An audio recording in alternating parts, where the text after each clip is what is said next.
Anda masih bersama kami di Metro This Week, pemirsa. 6 pegawai di lingkungan Kementerian Agraria dan Tata Ruang Badan Pertahanan Nasional dicopot menyusul terkuaknya kasus pemasangan pagar laut di perairan Tangerang, Banten. Sementara itu, Masyarakat Anti Korupsi Indonesia atau MAKI melaporkan beberapa pihak dalam kasus pagar laut di Laut Tangerang kepada Kejaksaan Agung. Menteri Agraria dan Tata Ruang Badan Pertanahan Nasional Nusron Wahid mencopot 6 pegawainya menyusul terkuaknya kasus pemasangan pagar laut di perairan Kabupaten Tangerang, Banten. Adapun total pegawai yang diberikan sanksi atas persoalan ini yakni 8 orang. Dalam rapat bersama Komisi 2 DPR RI Kamis lalu, Menteri ATR BPN Nusron Wahid menjelaskan 8 orang pegawainya sudah diberi sanksi oleh Inspektorat ATR BPN dan saat ini sedang dalam proses penerbitan SK pencopotan jabatan. Sedangkan untuk 2 orang pegawai bakal dikenai sanksi berat. Nusron tak membeberkan nama pegawainya yang dicopot, namun ia hanya menyebut inisial serta jabatannya. Mereka yakni JS, Kepala Kantor Pertanahan Kabupaten Tangerang, SH, ex-Kepala Seksi Penetapan Hak dan Pendaftaran, ET, ex-Kepala Seksi Survei dan Pemetaan, WS dan YS selaku Ketua Panitia A, NS Panitia A, LM ex-Kepala Survei dan Pemetaan, serta KA, ex-PLT Kepala Seksi Penetapan dan Hak Pendaftaran. Mereka diduga terlibat dalam penerbitan SHGB dan SHM di kawasan Pagar Laut, Tangerang, Banten. Kita memberikan sanksi berat, pembebasan dan penghentian dari jabatannya pada mereka yang terlibat kepada 6 pegawai dan sanksi berat kepada 2 pegawai. Nah, nama-nama pegawainya siapa saja kami nggak bisa sebut, ya kan? Kami hanya sebut inisial. Yang pertama adalah JS, Kepala Kantor Pertanahan Kabupaten Tangerang pada masa itu. Kemudian SH, ex-Kepala Seksi Penetapan Hak dan Pendaftaran. Kemudian ET, ex-Kepala Seksi Survei dan Pemetaan. Kemudian WS, Ketua Panitia A. Kemudian YS, Ketua Panitia A. Kemudian NS Panitia A. Kemudian LM, ex-Kepala Survei dan Pemetaan setelah ET. Kemudian KA, ex-PLT, Kepala Seksi Penetapan Hak dan Pendaftaran.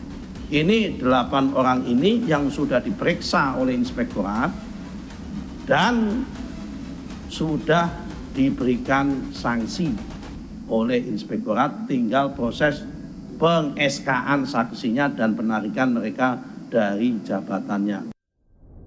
Dalam rapat bersama dengan Menteri ATR BPN, Wakil Ketua Komisi 2 DPR RI, Dede Yusuf menyatakan keheranannya dengan banyaknya sertifikat hak guna bangunan atau SHGB yang terbit di Desa Kohot, Kecamatan Paku Haji, Tangerang. Ya, mau sholat Jumat nih, ketinggalan. Ya, makasih sholat ya. Jumat.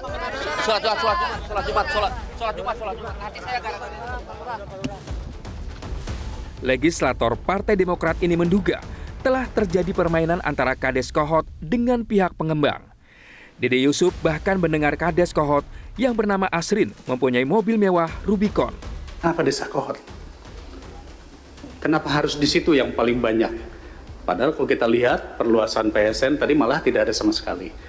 Lalu kenapa pemerintah daerah, terutama dalam hal ini adalah Kabupaten Tangerang, dengan mudah membuat RT RW ataupun tata ruangnya tanpa melakukan pemantauan secara khusus? Saya mengapresiasi yang disampaikan Mas Menteri tadi bahwa ini ada oknum ATR yang bersalah dan sudah dilakukan penindakan. Saya pikir ini sangat bagus karena jadi tidak melebar kemana-mana. Kita tahu bahwa usulan-usulan di bawah sekian ribu meter itu adalah di level kantah. Artinya ini sudah diselesaikan, oknum-oknum itu harus ditindak. Tentu harus melalui proses jalur hukum. Nah, tetapi sekali lagi saya masih bingung, Pak Nusron ya, kenapa Desa Kohot paling banyak dibanding dengan desa lain? Ya, bahkan saya dengar katanya kepala desanya naik Rubicon. Kami aja belum tentu kebeli di sini. Jadi ini menandakan bahwa ada permainan antara pengembang atau pengusaha dengan wilayah-wilayah tertentu yang dimudahkan. Dan uniknya, ini Kabupaten Tangerang, ini cukup banyak. Masih terkait penerbitan SHGB dan SHM di perairan Kabupaten Tangerang, Menteri ATR BPN Nusron Wahid mengaku belum mengetahui ada atau tidaknya dugaan suap terhadap pegawai yang dikenakan sanksi terkait kasus pagar laut di perairan Tangerang, Banten. Nusron menyerahkan sepenuhnya kepada aparat hukum yang memiliki wewenang. Misal dia yang bersangkutan terima suap, terima sogokan atau apa, itu baru masuk ranah pidana. Tapi tidak menutup kemungkinan dokumen-dokumen yang disajikan oleh pihak-pihak pemohon itu adalah dokumen-dokumen yang tidak benar.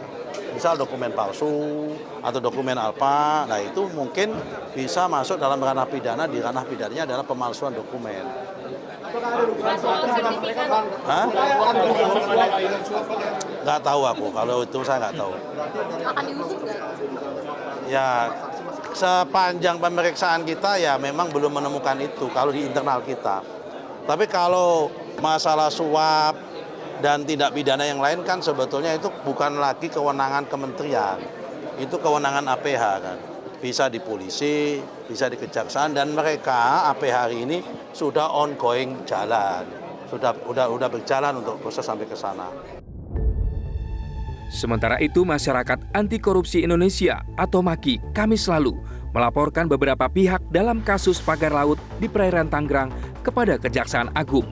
Koordinator MAKI, Boyamin Saiman, membawa sejumlah alat bukti, mulai dari dokumen hingga mencatat nama Menteri Agraria dan Tata Ruang sebagai saksi dalam dugaan kasus korupsi.